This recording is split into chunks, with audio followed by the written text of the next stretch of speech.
As we look back on the history of this epidemic, it's hard to say that there's any one moment when the tide began to turn.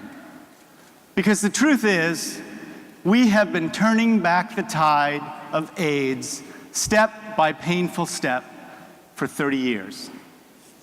And at nearly every turn, it's the activists and their communities that have led the way.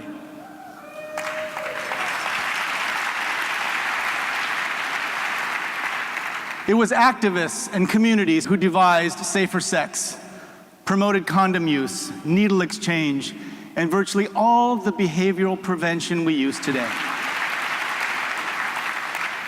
And it was activists whose deep understanding of the communities most affected by AIDS has spurred a movement to promote the health and dignity of gay men, sex workers, and drug users that has now reached every corner of the world.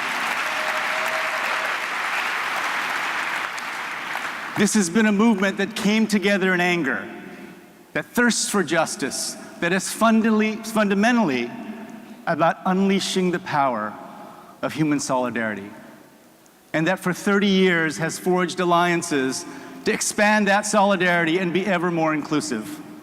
I pledge that the World Bank will work tirelessly with all of you here to drive the AIDS fight forward until we win.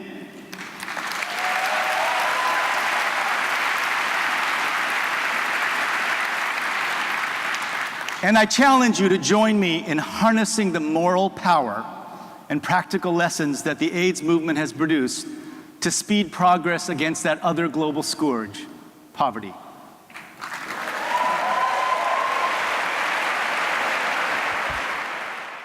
We know that development challenges are interdependent, and yet our approaches to these problems often remain fragmented, limiting our vision and our results. That's why the idea of bringing lessons from AIDS to poverty reduction is crucial. By breaking down silos between these two efforts, we begin a process that will go much farther. Looking back over the last 30 years, we see that the AIDS response has generated continuous innovation, from the acceleration of drug approval protocols to task shifting within medical teams, from fixed-dose drug combinations to the hiring of accompagnateurs to deliver community-based services. We'll need more innovation in the years ahead to finish the fight against AIDS.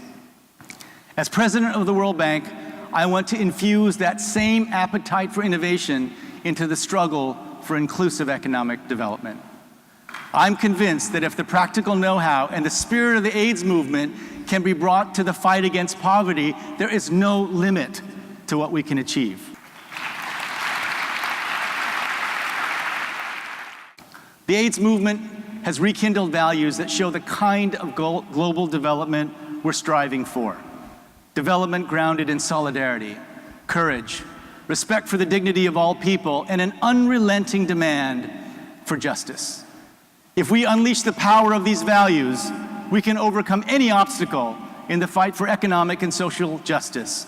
If we unleash the power of these values, we can leave to our children a world free of poverty and AIDS. We can end AIDS. We must end AIDS. The challenge we face is great. But as I look out at all of you today, I can actually see the end of AIDS. Thank you very much. Let's make it happen.